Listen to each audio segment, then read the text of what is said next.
C'est beaucoup de rencontres pour trouver les moyens d'accélérer, massifier, déployer la transition écologique sous toutes ses formes.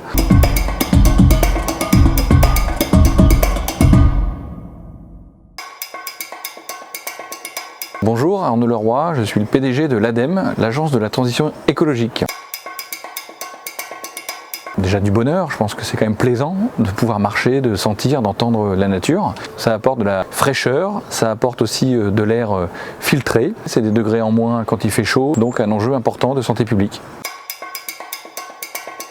On travaille avec les collectivités locales, des sociétés, des entreprises comme par exemple Merci Raymond pour justement faire émerger ce sujet de la nature en ville parce que c'est pas encore gagné.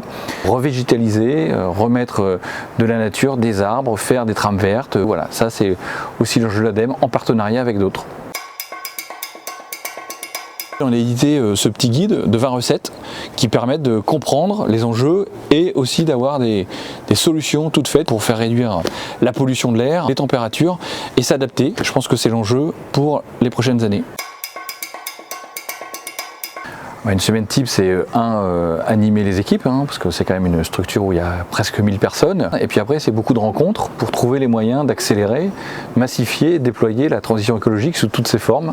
Donc là, on parle de végétalisation en ville. Nous, on travaille aussi sur la mobilité, on travaille sur le tourisme durable, sur l'alimentation saine et durable, les ENR, les déchets. Donc vous voyez, c'est assez varié. Et donc, je me fais fort d'essayer de rencontrer l'ensemble des parties prenantes de ces secteurs-là.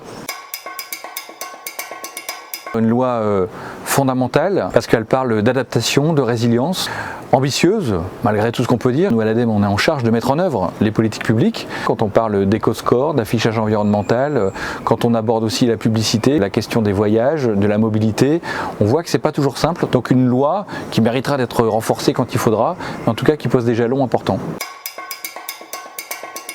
Si on ne se jette pas simplement à corps défendant dans la technologie en pensant que la technologie va tout résoudre, je pense qu'on a des besoins technologiques et en même temps on a aussi des besoins profonds de changement de comportement.